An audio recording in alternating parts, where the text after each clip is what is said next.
Sekarang kita masuk ke bab 14 dari buku Rempah-Rempah, Persaingan dan Perebutan pada abad ke-16 yang membentuk dunia modern, karya dari Roger Crowley. Karya ini sangat fenomenal menurut saya karena melalui buku ini kita jadi tahu betapa sejarah panjang kolonialisme ya, itu diawali dari perjalanan ekspedisi laut yang dilakukan oleh dua bangsa yang saling bersaing, tetanggaan, saudaraan juga ya, yaitu antara Portugis dan Spanyol. Baik. Bab 14 ini diberi judul kecil Menemukan Solusi. Tahun 1557 sampai 1571. Bagi Raja Muda di Spanyol baru, impian ekspansi ke Samudra Pasifik dan melakukan kontak dengan Tiongkok tetap ada. Dilihat dari pantai Meksiko, gema kemajuan bangsa Portugal ke wilayah timur jauh, benteng di Makau, akses ke Jepang, menimbulkan kekhawatiran yang kian membesar. Mereka bisa membayangkan terulangnya kejadian di Kepulauan Maluku, yaitu ketertinggalan mereka dari rivalnya. Mereka terus dihantui ketidakmampuan menyelesaikan permasalahan kepulangan melintasi Samudra Pasifik selama 5 percobaan dan penderitaan yang mengerikan, dan muncul kebencian terhadap Karl, sang kaisar, karena menggadaikan klaim atas kepulauan rempah-rempah meskipun suatu hari nanti bisa ditebus. Karl tidak pernah sepenuhnya populer di Spanyol. Tempat dirinya kurang diperhatikan. Pada dasarnya, dia tetap orang asing. Bahasa Perancis adalah bahasa ibunya. Melalui konsolidasi negara-negara dan keberuntungan suksesi dinasti, dia adalah penguasa nominal kekaisaran terbesar sejak Carolus Agung.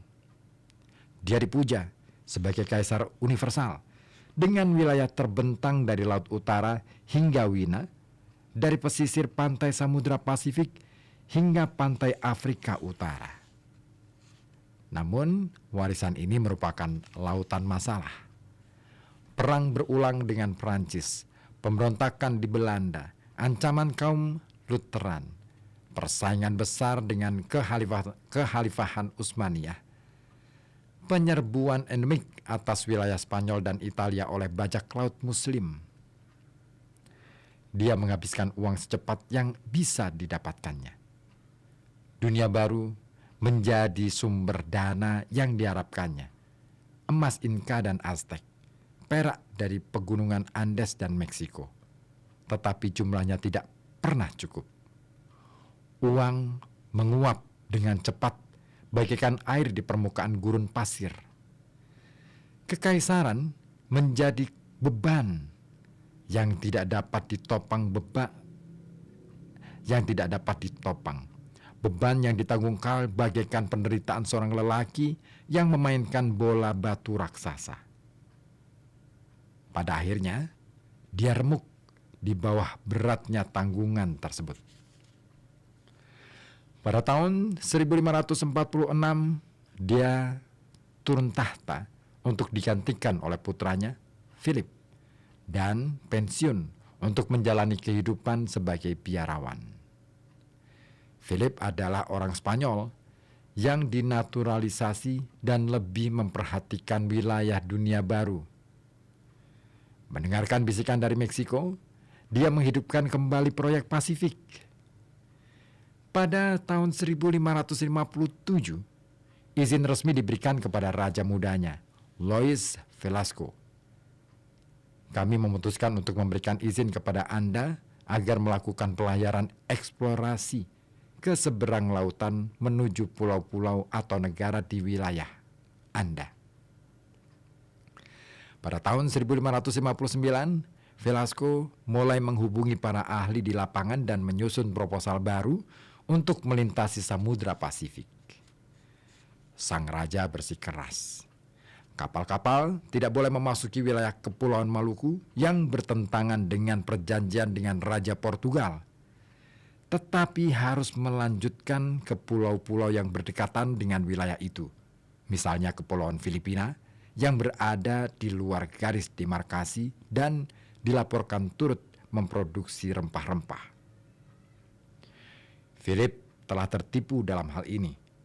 Selain sedikit kayu manis di Mindanao, pulau-pulau ini bukanlah pengganti untuk kekayaan rempah-rempah di Kepulauan Maluku.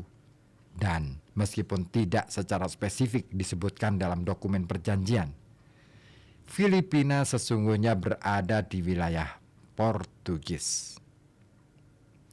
Namun, tujuan utama ekspedisi tersebut setelah pelayanan diberikan kepada Tuhan kita adalah membuat rute kembali ke Spanyol baru dari pulau-pulau di barat. Tanpa rute itu, mereka tidak bisa melakukan perdagangan dan mendirikan pemukiman di wilayah Pasifik bagian barat. Tiongkok di era Marco Polo berada di luar jangkauan misi ini. Seperti ilmuwan NASA yang mencoba memecahkan masalah kembali ke bumi, re-entry, mengembalikan manusia dari luar angkasa, ini akan menjadi langkah besar bagi Spanyol.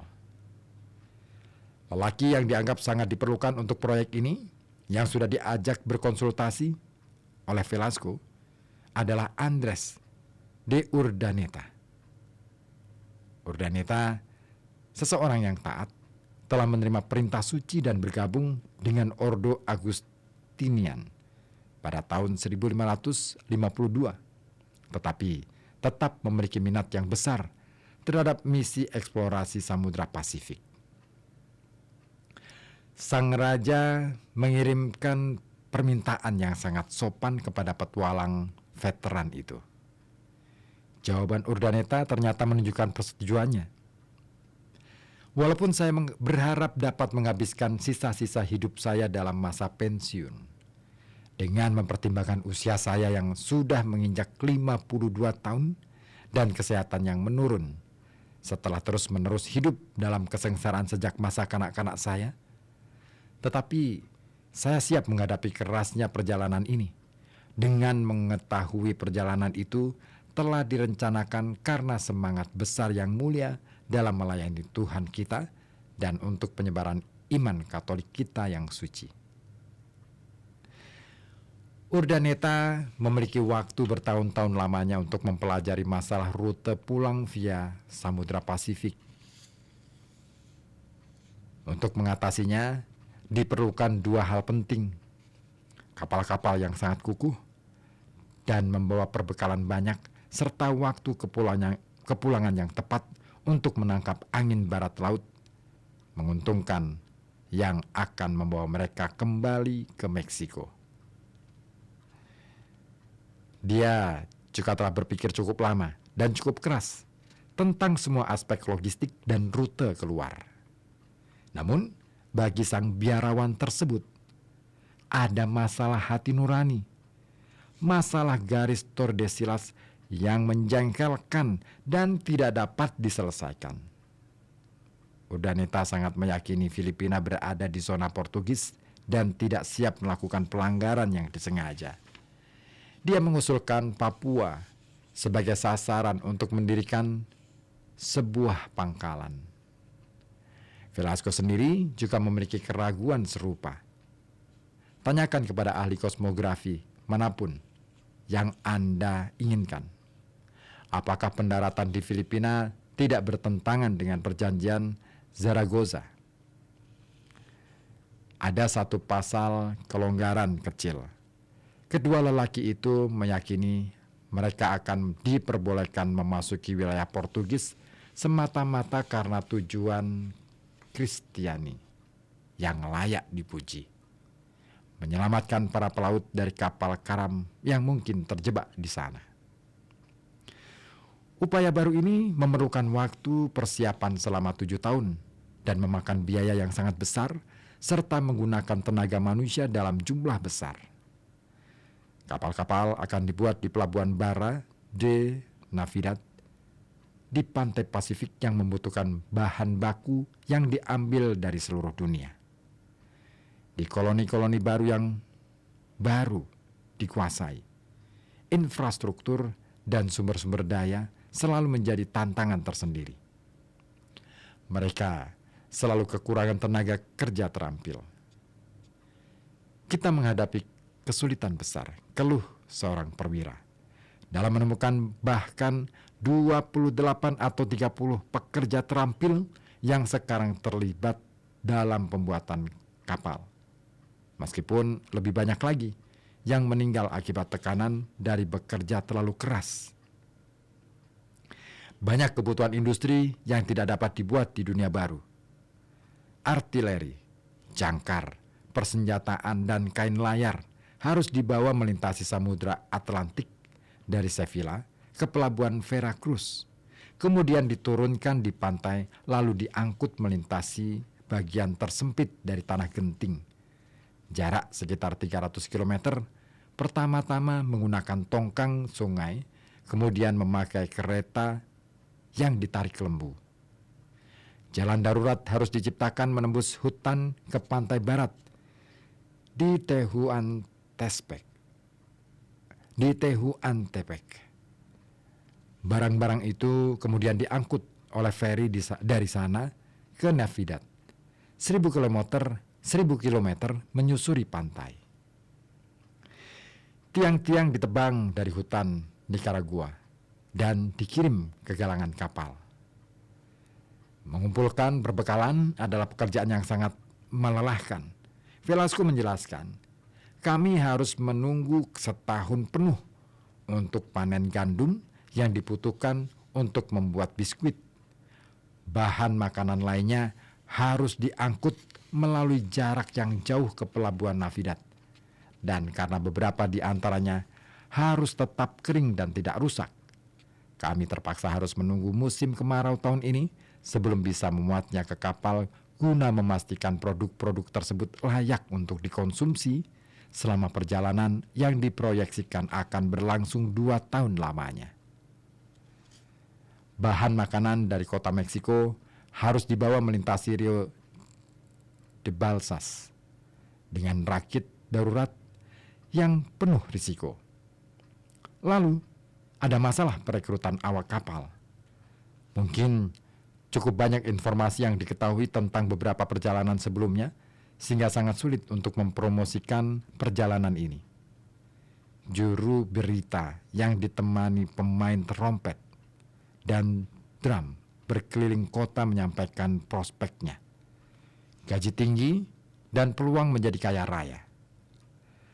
Meskipun begitu, mereka terpaksa melakukan pemaksaan terhadap beberapa orang Eropa yang sedang berpetualang di dunia baru. Perekrutan paksa seperti itu selalu menimbulkan ancaman pemberontakan atau desersi. Ekspedisi ini merupakan upaya logistik yang luar biasa, berat, dan sangat mahal. Perencanaan, persiapan, dan konstruksi beberapa tahun lamanya menelan biaya 500 juta peso emas. Tetapi Philip tetap mendapatkan imbalan yang cukup baik. Armada dipersiapkan dengan tingkat kehati-hatian yang belum pernah dilakukan sebelumnya, berdasarkan seluruh akumulasi pengalaman pelayaran Pasifik terdahulu dan masukan Urdaneta yang dipelajari dengan cermat. Ini adalah kapal-kapal terbaik yang pernah dibuat yang akan diluncurkan di Samudra Pasifik, kukuh dan dilengkapi dengan baik. Lapor Velasco. Dia patut berbangga dengan pencapaian luar biasa dari persiapan tersebut. Meskipun dia tidak hidup cukup lama untuk menyaksikan usahanya membuahkan hasil. Kapal-kapal itu persis seperti yang ditentukan oleh Urdaneta.